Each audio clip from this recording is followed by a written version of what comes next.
Hey, it's Coach Stephen Lin here. What is one superpower that you wish you had?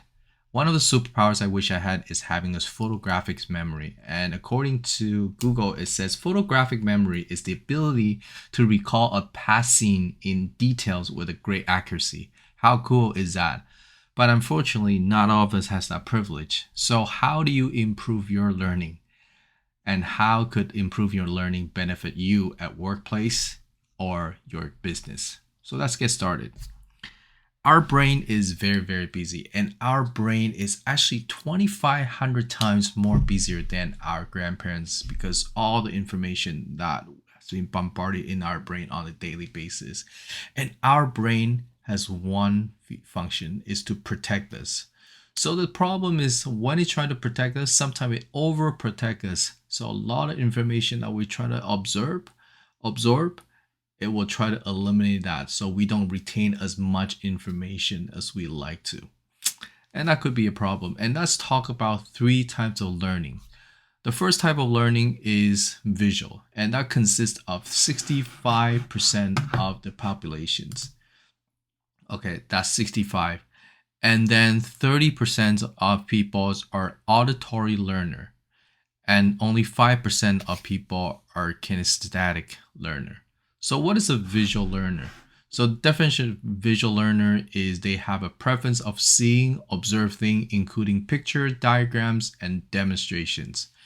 An auditory learner have the preference of for information to an explanation or explaining information to others.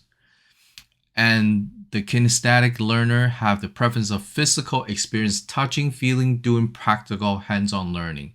And it says it's about, it's majority there are males who are kinesthetic learner. And I think I'm in between the visual and the auditory. What about you? Okay, so for me, what are the best way of improve your understanding and knowledge retention? And I believe the best way for you to retain that is through teaching someone because we are a messenger of knowledge. I'm a big believer that we're a messenger of knowledge. And the best way for us to learn is through teaching. So let's go through sort of a framework, a teaching framework for myself, and I hope it's useful to you. Number one, I will go pick a topic I love to teach. Whether I'm reading a book or I'm learning a new skills, it's a topic.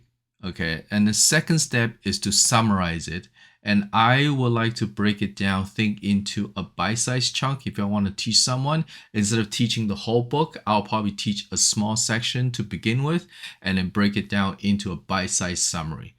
And next is I have to decide on what teaching method I want to use, right? A teaching method I want to use. And I am pretty good with doodling, and that would be my teaching method, and obviously through recording. And then I've go teach it. And I'm teaching this method right now in front of the camera. And most important thing is once you start teaching, you better show up, and you better show up on a regular basis because that's how people remembers you. That's how you build a brand if that's something you wish to do. Okay, so here is my commitment to you. The three things I'm extremely passionate about are people, business, and marketing. So I've been reading a lot of books, taking a lot of courses because I want to be the best coach possible. So I'm going to pick from one of those areas, and then I'm going to create a visual notes and a short story, like a short video like this. And then for the next 30 days, I'm committed to show up and do a short videos like this and put it on LinkedIn and my social media platform. Because I'm a big believer that repetition is the mother of skills, according to Mr. Tony Robbins. So my question to you is, if you only have 60 seconds, what could you teach in 60 seconds? And I hope to see you tomorrow. Bye.